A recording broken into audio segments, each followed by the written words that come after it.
Rumours can travel faster than a ball across the Camp Nou pitch, and this week, one of the loudest began with a single worrying whisper. Marcus Rashford's loan at Barcelona might be cut short. The noise grew, pixel by pixel, until veteran journalist Balague stepped into the fray and dismissed those claims outright, calling the story absolute rubbish, a blunt refutation that slammed the brakes on what threatened to become a runaway narrative. So, Barcelona didn't sign Rashford as a short-term headline. The club agreed a season-long loan that runs until 30 June 2026, a formal arrangement intended to give both player and team time to find form and fit. So why did rumours of an early exit even take hold? The simplest explanation is the gap between expectation and reality. Rashford arrived with pedigree and profile. Fans expected instant impact. Instead, through the first few league matches, he has found himself mostly on the bench, a starter in only one of those early fixtures and clocking limited minutes that left him yet to register a league goal or assist, a cold stat line that fuels impatient headlines.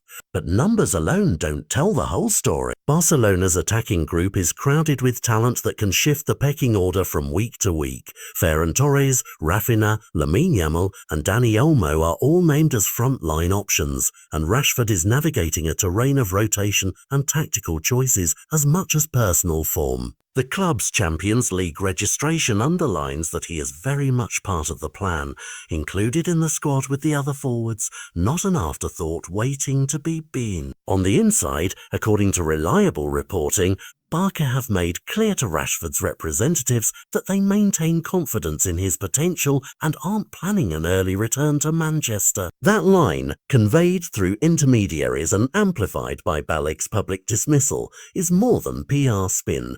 It's an operational choice from a club balancing financial regulation, squad depth and the long view of a season. What does this all mean in practical terms? For Macron Rashford, the immediate task is simple sounding and brutally hard.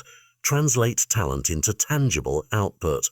Fitness, minutes on the pitch, link up with teammates and a visible hunger during matches and training will be the currency that buys him starts. For Barcelona, the decision to stand firm suggests they believe the cost of cutting him loose now, in sunk wages, optics and squad planning, outweighs the short-term benefit of making headlines for a dramatic U-turn. For Manchester United, an early recall would create its own headaches, an unsettled player, questions about the loan strategy and repercussions for long-term transfer planning.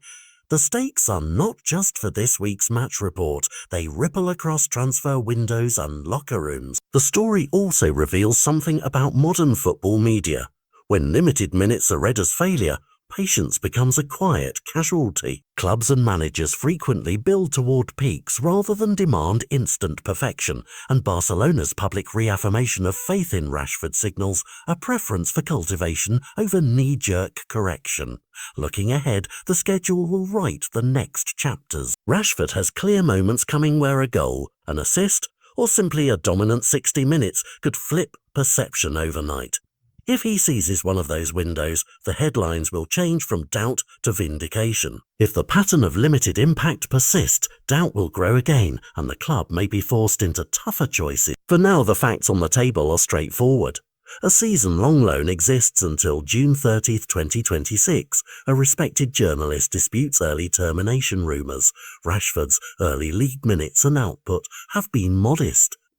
And Barcelona still count him among their squad options, all hard data points that point away from panic and toward measured waiting. The real drama, then, will play out on the grass rather than in the column inches, and the next few fixtures will tell us whether Barcelona's patience pays off or whether the narrative shifts once again.